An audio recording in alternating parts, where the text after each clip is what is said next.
ज्ञानवापी मस्जिद तनाजा केस की समाअत जिला जज की अदालत में आज मुकम्मल हो गई। हिंदू फरीक के वकील विष्णु जैन ने कहा कि मुस्लिम फरीक ने तमाम 51 नुकात पर बहस की। उन्होंने कहा कि हमारा दावा मजबूत है। 12 जुलाई को मुस्लिम फरीक दोबारा अपना मौक़िफ़ पेश करेगा। वीडियो लीक होने पर अदालत में कोई बहस नहीं हुई। बचे हुए पॉइंट बिंदु थे, मुस्लिम पक्ष ने आज अधिवक्ताओं ने उन्हीं बिंदुओं को कंप्लीट किया है। 51 जो हमारे बिंदु थे उनको उन लोगों ने कंप्लीट पढ़ लिया है, प्रेयर को भी पढ़ लिया है। उसके बाद सबमिशन के लिए समय मांगा तो माननीय न्यायालय ने 12 तारीख का समय जो है सबमिशन के लिए दे दिया है। मुस्लिम पक्ष ने प्लेन ट्रेडिंग अपनी कंटिन्यू करी, कंक्लूड कर दी है। लीगल पॉइंट ऑफ व्यू के लिए डेट मांगी थी। लीगल पॉइंट ऑफ व्यू के लिए जो आर्गूमेंट है उसकी डेट रखी गई है 12 जुलाई। हालांकि जज साहब परसों की दे रहे थे, अंजुमन इंतजामिया पक्ष भी तैयार थे कि वादीगण राखी सिंह से अतिरिक्त जो वादी हैं वो तैयार नहीं थे कि हमारा डे वेस्ट हो जाएगा कुछ इस तरह से। तो 12 जुलाई अनडिस्प्यूटेड हो चुकी है दोनों पक्ष से। 12 जुलाई को लीगल पॉइंट ऑफ व्यू के आर्गुमेंट वो स्टार्ट करेंगे। अगर कंक्लूड क्या आर्गुमेंट होता है? लीगल पॉइंट ऑफ व्यू ये होगा कि अब तक इन्होंने प्लेन ट्रीट करी थी जनरल मैनर में, और उसमें हर चीज़ को कहा कि ये बार्ड है, ये बार्ड है, ये ऑब्जेक्शनेबल है, रिएक्शनेबल है। अब उसके सपोर्ट में साइटेशन लाना, लॉ लाना, प्रेसिडेंट्स लाना, पेयर एक्ट्स लाना, ये सब अब देखा जाएगा। मुस्लिम साइड ने अपने आर्गुमेंट्स किए हैं। अब इस मामले की अगली तारीख 12 जुलाई को निर्धारित की गई है। 12 जुलाई को मुस्लिम साइड को अपने आर्गुमेंट्स लॉ पॉइंट पे कोर्ट के सामने रखने हैं। जहां तक पैरास की बात है और केस की बात है, सूट के पैरास की बात है, 51 पैरास थे, वो सारे पैरास पढ़ चुके हैं। अब सिर्फ और सिर्फ लॉ पॉइंट पे उनकी बहस 12 जुलाई को होनी है, और मुझे पूरी उम्मीद है कि 12 जुलाई को मुस्लिम पक्ष अपने आर्गुमेंट कंक्लूड कर देगा और उसके बाद वो अपनी बहस शुरू करेंगे। क्या फोकस कर रहे हैं कृष्ण जी? क्या फोकस कर रहे हैं? किस इतना पैराग्राफ की बात की? जी देखिए, हमारा यही कहना है, कोर्ट से आज हमने रिक्वेस्ट की है कि अगली बार से जब इस मामले की सुनवाई हो तो हियरिंग में कंटिन्यूटी रहे, और लगातार 12, 13, 14 जब तक हो रही है हम यहीं रुकेंगे, इस मामले की सुनवाई हम करके जाएं। तो माननीय न्यायालय ने यही हर दोनों साइड से ये एक अपनी इच्छा जताई है कि जो दोनों पार्टीज है एक डेट निर्धारित करें और उस डेट पे कंटिन्यूटी इन हियरिंग रहे, और इसीलिए आज सबकी कन्वीनियंस को देखते हुए कोर्ट ने 12 जुलाई की निर्धारित की है। क्या कुछ दलीलें आज रखी गई? देखिए, आज मुस्लिम साइड का ये कहना था कि ये जो केस है ये चलने लायक योग्य नहीं है, इसमें कोई तथ्य नहीं है, विजिबल इनविजिबल डेटीज़ की बात कही गई है, बीके मुखर्जी के हिंदू लॉ में ऐसा कोई थीम नहीं है, सुप्रीम कोर्ट के जजमेंट से बार्ड है। इन सारी बातों पे उन्होंने बहस रखी है। उनकी बहस मेरे हिसाब से बहुत वेग है, और जो रियल इशू है इस केस का, जो उन्होंने ये सारा मुद्दा उठाया था प्लेसेस ऑफ वर्शिप एक्ट का, अभी तक उस पर कोई बहस ही नहीं की गई। 12 जुलाई को आप लोग को मौका मिलेगा? 12 जुलाई को मुस्लिम साइड अपनी बहस करेंगे, उसके बाद मुझे लगता है नेक्स्ट डे से हम अपने आर्गुमेंट शुरू करेंगे।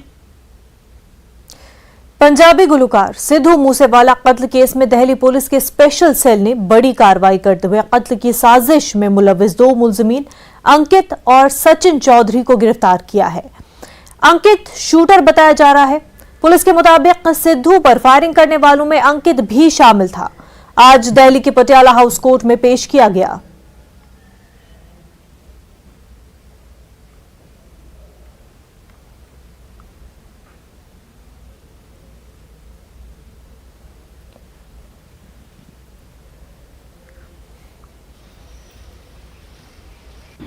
जैसा कि आप जानते हैं, स्पेशल सेल लगातार बड़े केसेस पे, जहां पे हमें लगता है कि इंटरस्टेट रेमिफिकेशंस हो सकती हैं, वहां पे काम करता आया है। उसी टाइम जब हमारे ध्यान में ये और नोटिस में चीज़ आई कि इस तरीके से ये किलिंग हुई है और उसके वीडियोस वायरल हुए, स्पेशल सेल की मल्टीपल टीम्स ने उसी टाइम से इस पे काम करना शुरू कर दिया। और जैसा कि पहले हम लास्ट प्रेस कॉन्फ्रेंस में आपसे सारा शेयर कर चुके हैं, तो काफ़ी एक्सटेंसिव एफर्ट के बाद फर्स्ट ब्रेक थ्रू हुई थी, जिसमें कि एक्चुअल शूटर पकड़े गए थे। शूटर से पहले मास्टरमाइंड को ऑलरेडी स्पेशल सेल ने अरेस्ट किया था। ऑलरेडी वो एक मुकोका केस में अरेस्टेड था और उसने अपना role as a mastermind confess कर लिया था।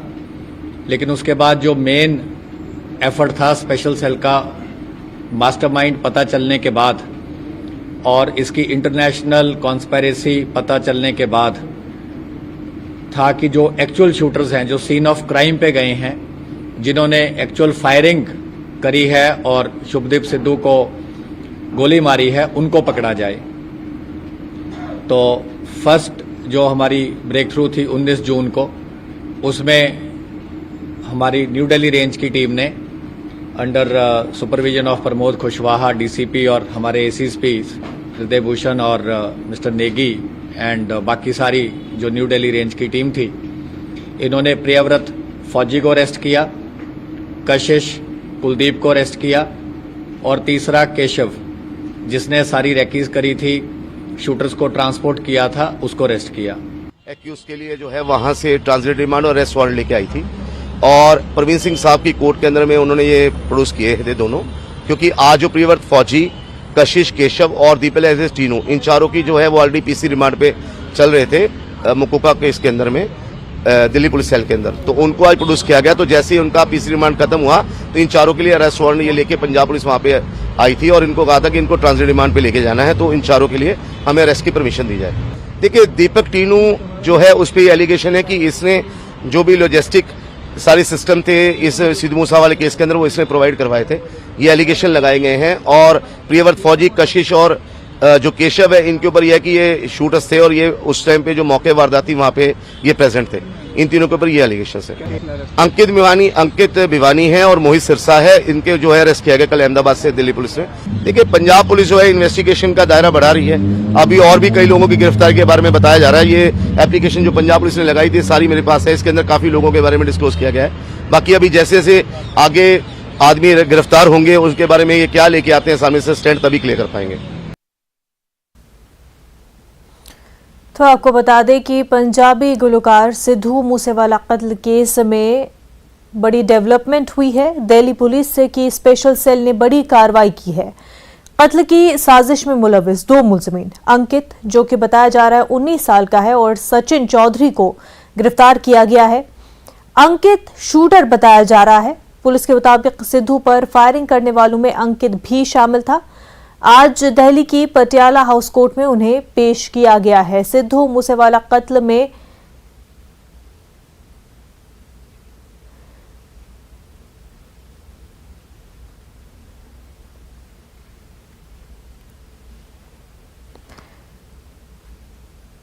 तो इस वक्त हमारे साथ हमारे नुमाइंदे फराह खान इस वक्त जुड़ चुके हैं। बहुत बड़ी डेवलपमेंट सिद्धू मूसेवाला कत्ल केस में आपसे जानना चाहेंगे कि जिन लोगों का नाम आया है, जिनको गिरफ्तार किया गया है, उनके बारे में क्या कुछ जानकारी अभी तक हासिल हुई है?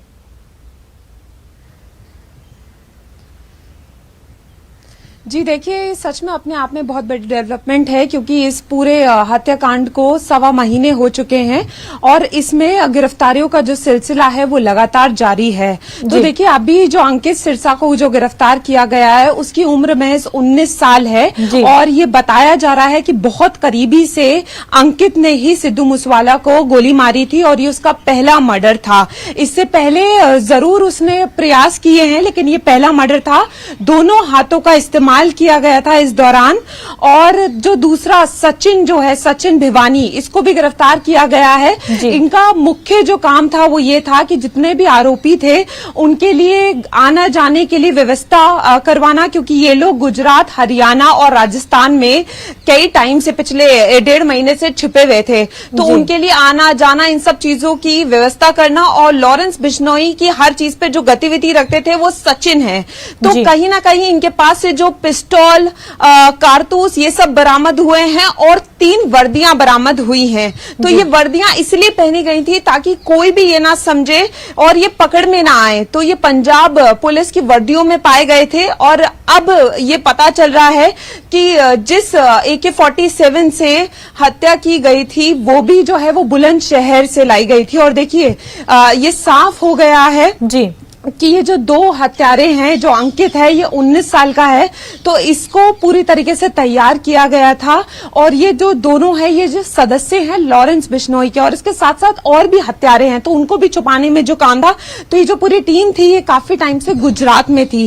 तो अभी कुछ टाइम से इन लोगों ने जो है मास्क वास्क नहीं पहना था, जिसके चलते ये पकड़ में आए और उसके बाद वहां से और हत्यारों को रवाना किया गया था। उन्हें छुपाने की कोशिश की थी, लेकिन दिल्ली जो स्पेशल पुलिस सेल है उनके हाथ में में ये बड़ी चीज लगी और दोनों आरोपी जो हैं उनको गिरफ्तार किया गया है। तो ये बहुत बड़ा डेवलपमेंट है कि 19 साल का जो अंकित सिरसा है उसका ये पहला मर्डर है और वही है जिसने सबसे ज्यादा जो गोलियां हैं चलाई और करीब से गोलियां चलाई।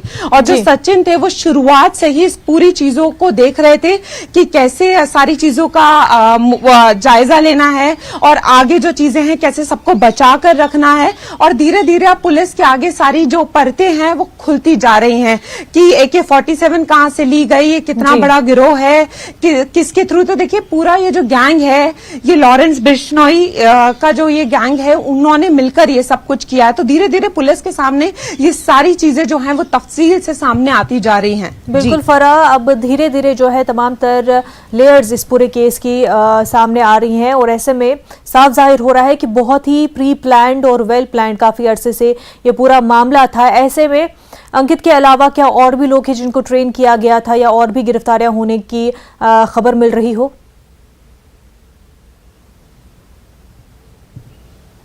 जी बिल्कुल, देखिए पूरी तरीके से ये प्री प्लान था। मैंने आपको बताया पिस्टल, कारतूस तो मिले थे, उसके साथ मोबाइल हैंडसेट्स मिले थे।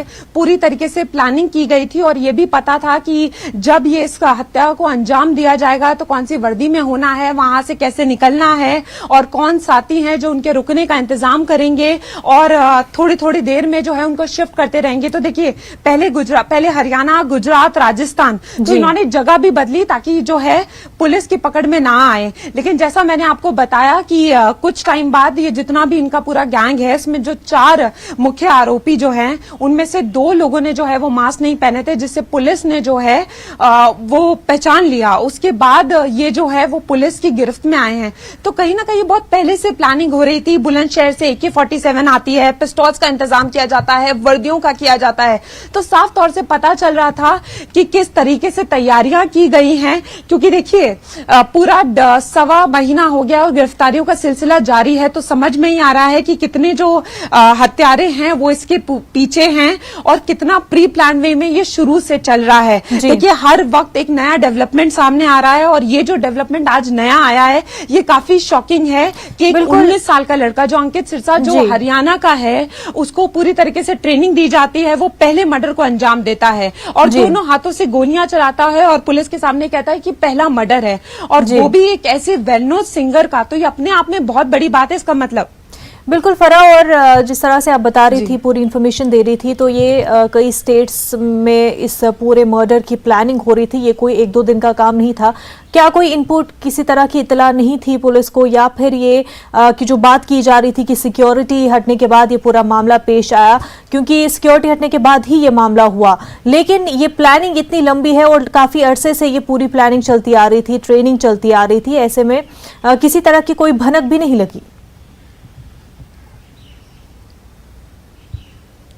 देखिए इस बात का अंदेशा तो था, इसलिए उनको सिक्योरिटी प्रोवाइड की गई थी और उस दिन वो बुलेट प्रूफ कार में नहीं थे। ये पूरा हादसा होता है और उसके बाद लगातार जो है वो पुलिस इसकी इन्वेस्टिगेशन में लग जाती है। लॉरेंस बिश्नोई का नाम सामने आता है और उसके बाद अब एक के बाद एक गिरफ्तारी का सिलसिला जारी है। तो कहीं ना कहीं ये बात पता थी कि खतरा है, लेकिन किस तरीके से इस पूरी वारदात को अंजाम दिया गया है ये बहुत महत्वपूर्ण है, क्योंकि इसकी तैयारी बहुत टाइम से की जा रही थी और जिस तरीके से AK-47 वेपन्स, कार्ड्स और सारी चीजों की तैयारी की गई, तो इससे साफ पता चल रहा है कि शुरुआत से इसकी तैयारी की गई थी। और सब जो थे, जैसे आप सोचिए कि पहला मर्डर किया है तो उसकी भी ट्रेनिंग की गई होगी, दोनों हाथों से गोली चलाई, उसको समझाया गया होगा कि कैसा निशाना है।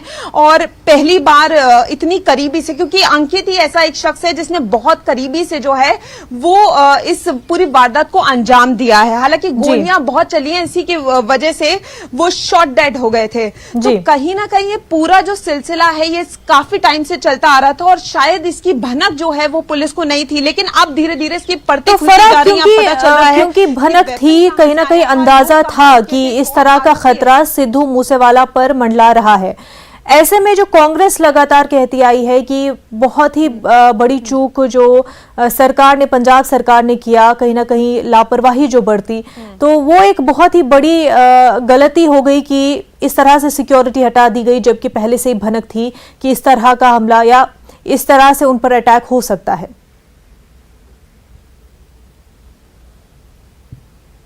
देखिए, आप इस पूरी चीज को समझिए तो एक दिन पहले सिक्योरिटी हटती है और उसके नेक्स्ट दिन इतना बड़ी वारदात हो जाती है, और इस बात का अंदेशा शुरू से था, इसलिए वो सिक्योरिटी दी गई थी। और इसी को कांग्रेस ने बार बार उठाया कि कहीं ना कहीं ये सब जो हुआ है ये पंजाब गवर्नमेंट का फेलियर है, वहां की पुलिस का फेलियर है, कि सबको आशंका थी कि ऐसा कुछ अंजाम हो सकता है और ऐसा हुआ भी। तो ये शुरू से माना जा रहा है। देखिए, जब सिक्योरिटी दी गई थी तो ये साफ बताया गया था कि दोनों जो ग्रुपों से है वो वहां से लगातार धमकियां आ रही हैं, और उस दिन ऐसा होता है कि वो जाते हैं बुलेट प्रूफ कहते हैं से जाते हैं, और उसके बाद ये पूरी वारदात जो है वो अंजाम लेती है। तो कहीं ना कहीं सुरक्षा हटना के बाद ही जो हौसले हैं वो बुलंद हुए, और उसी के बाद ये पूरी प्लानिंग हुई, क्योंकि जब तक सुरक्षा थी वो लोग इसी बात का इंतजार कर रहे थे कि सुरक्षा हटे, और उसके बाद देखिए प्लानिंग तो पहले से थी, लेकिन उसको एग्जीक्यूट तब किया गया जब सुरक्षा हट गई, और जैसे ही सुरक्षा हटी गई तो इस पूरी वारदात को अंजाम दे दिया गया। इसलिए कांग्रेस ने इसको बार बार उठाया, और कांग्रेस का कहना था कि ये गवर्नमेंट का फेलियर है और गलती है गवर्नमेंट की, और प्रशासन की भी बहुत बड़ी चूक है। बिल्कुल, बहुत बड़ी चूक, जहां पर पहले से ही ये अंदाजा लगाया जा रहा था। ऐसे में शायद खुद पंजाब सरकार ने भी ना सोचा हो कि इस तरह का मामला पेश आएगा कि एक दिन सिक्योरिटी हटा दी जाए और दूसरे दिन ही इतनी बड़ी वारदात अंजाम दी जाएगी। फराह, बेहद शुक्रिया तमाम तर तफसीलात के लिए। तो नाजरीन, आगे बढ़ते हैं। एकनाथ शिंदे का सितारा उरूज पर है। वो एक बाद एक महाज पर जीत दर्ज कर रहे हैं। उन्होंने आज असेंबली में अक्सरियत साबित कर दी। शिंदे को 164 वोट हासिल हुए, जबकि ऑपोजिशन के हक में 99 वोट पड़े। आज एकनाथ शिंदे ग्रुप में शामिल हुए शिवसेना रुकने असेंबली संतोष बांगड़ ने शिंदे हुकूमत की हिमायत में वोट दिया। वोटिंग के दौरान कुछ शोर शराबा भी हुआ। ऑपोजिशन की जानिब से ईडी के नारे लगाए गए। जराये के मुताबिक कांग्रेस लीडर कैलाश गोरंटियाल ने कहा कि सियासत में पहले साम दाम दंड भेद जरूरी था, लेकिन अब ईडी, सीबीआई और गवर्नर जरूरी हो गए हैं। नायब वज़ीर आला देवेंद्र फडणवीस ने मुखालफिन पर पलटवार करते हुए कहा कि हाँ, ये ईडी हुकूमत है। एकनाथ और देवेंद्र की वोटिंग के अमल में महाविकास अघाड़ी के 8 अरकान असेंबली शामिल नहीं हो सके। उनमें 7 का ताल्लुक कांग्रेस से है, जबकि समाजवादी पार्टी रुकने असेंबली अबू आसिम आजमी और रईस शेख ने किसी को वोट नहीं दिए। इक़्तिदार से बाहर हो चुकी शिवसेना अब मुश्किल दौर से गुजर रही है। बगावत के सबब पार्टी बिखर गई है। उद्धव ठाकरे के लिए यह बड़ा इम्तिहान है।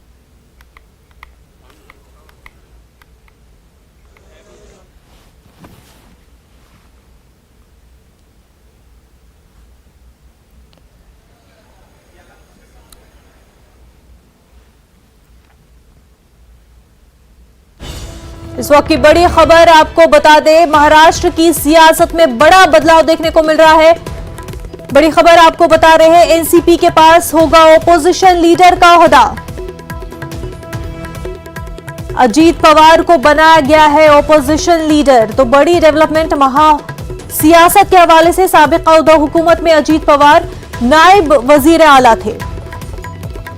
तो महाराष्ट्र की सियासत के हवाले से आपको ये बड़ा बदलाव बता रहे हैं, जहां पर अब एनसीपी के पास ऑपोजिशन के लीडर का ओहदा होगा।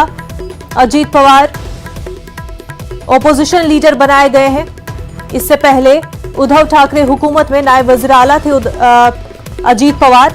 अब चूंकि हुकूमत पलट गई है, देवेंद्र एकनाथ की हुकूमत आ गई है, जैसे कि देवेंद्र फडणवीस ने कहा अब ईडी की हुकूमत है। ऐसे में अब एनसीपी के पास ऑपोजिशन का ओहदा आ गया है। ऑपोजिशन का लीडर अजीत पवार बनाए गए हैं। असेंबली में एकनाथ शिंदे अपनी अक्सरियत साबित कर चुके हैं। उसके बाद आपको बता दें कि अब ऑपोजिशन के लीडर के तौर पर अजीत पवार को चुना गया है।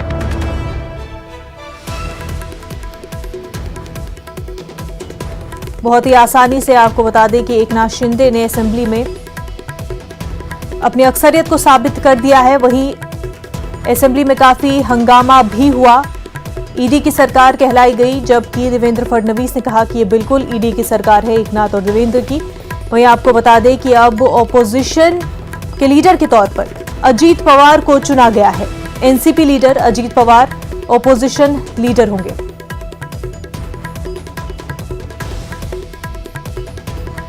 हमारे साथ हमारे नुमाइंदे सर्वेश इस वक्त जुड़ चुके हैं। सर्वेश, ये बताएं कि बड़ी डेवलपमेंट महासियासत के हवाले से अब ओपोजिशन के लीडर के तौर पर अजीत पवार चुने गए हैं।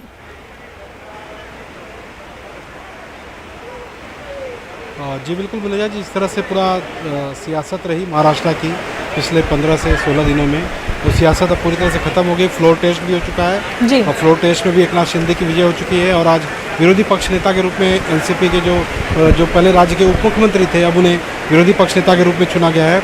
लेकिन यहाँ पर आज एक खास बात ये भी देखने मिली कि महाराष्ट्र के जो नए मुख्यमंत्री एकनाथ शिंदे, जिन्होंने शिवसेना के साथ बगावत कर अपने ढेरों विधायकों के साथ ही 13 निर्दलीयों के साथ सरकार बनाई है बीजेपी के साथ मिलकर, उन्होंने अपनी पूरी स्पीच के दौरान उस घटनाक्रम का भी जिक्र किया जहाँ से ये बागी होने की बीच जो फूटा था कि किस तरह से उन्हें विधान परिषद चुनाव के दौरान नज़रअंदाज किया जा रहा था, उनकी बातों को पर गौर नहीं किया जा रहा था, उनका जो कद था उसको कम करने की कोशिश की जा रही थी।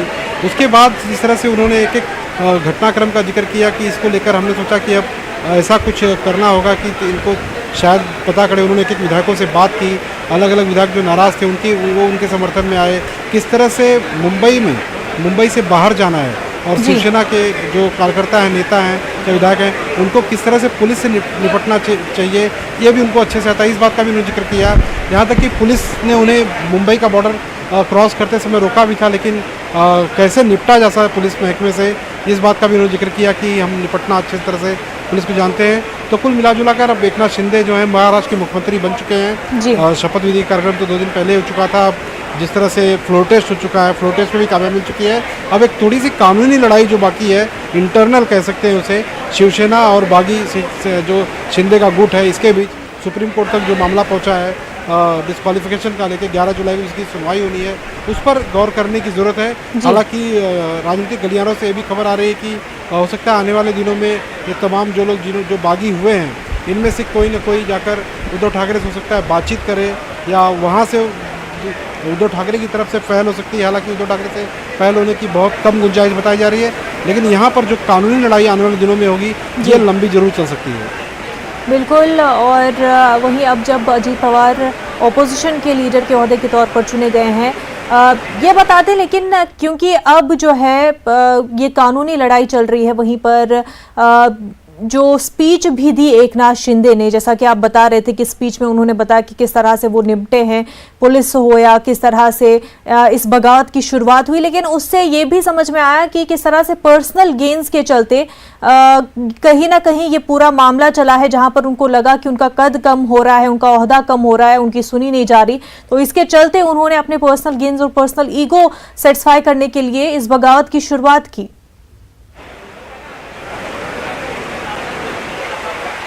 देखिए बुलेजा जी, जिस तरह से वो फील कर रहे थे कि उनका कहीं ना कहीं अपमान हो रहा है, कद छोटा करने की बातचीत की जा रही है, उनके महकमे में इंटरफेयर किया जा रहा है, तो भले उन्होंने अपने अकेले का अपमान तो देखा, लेकिन शिवसेना के कई और नेता थे जिन्हें ईडी का समन्स भेजा गया था, जैसे प्रताप सरनाइक हैं, यशवंत यादव की वाइफ यामिनी यादव हैं, ऐसे कई और नेता थे जिनको ईडी के समन्स दिया गया था और उनकी इंक्वायरी हो रही थी। तो ऐसे एक एक नेता करके चले गए। बाद में अलग अलग उनकी अलग जो अन्य विधायक थे, उनकी कॉन्स्टिट्यूशन में कुछ कामकाज नहीं हो रहा था, धीरे धीरे उनका खेमा बढ़ रहा था। ये पहले से योजना बना रहे थे, एक या 2 या 4 दिन की योजना नहीं थी।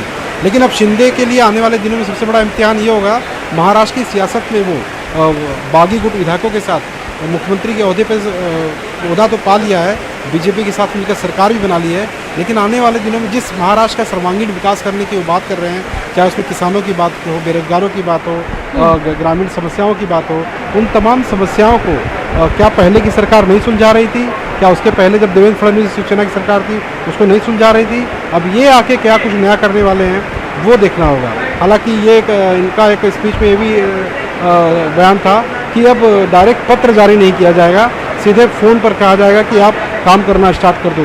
तो ये एक नया उपक्रम क्या होगा, फ़ोन डायरेक्ट कॉल करके अधिकारियों को कहना कि आप सीधे काम को अंजाम दें, तो ये एक नई चीज़ होगी। अब इनके काम करने का तरीका क्या होगा आने वाले दिनों में देखेगा। लेकिन शिवसेना और शिंदे के बीच जो इंटरनल लड़ाई चल रही है वो कब थमेगी, उस पर सबकी नज़र है, महाराष्ट्र की नज़र है, देश के अन्य राजनीतिक पार्टियों की नज़र है, यहाँ तक कि बीजेपी खेमा जो बीजेपी महाराष्ट्र के मुख्यमंत्री के पद पर देवेंद्र फडणवीस को बैठना देखना चाह रहा था, उसको एक जो बड़ा झटका मिला है, वो भी देखना चाह रहा है कि ये जो अघाड़ी बनी बीजेपी शिवसेना की, किस तरह से शिंदे काम करते हैं और क्या कुछ नई चीज़ें सामने निकल कर आती हैं।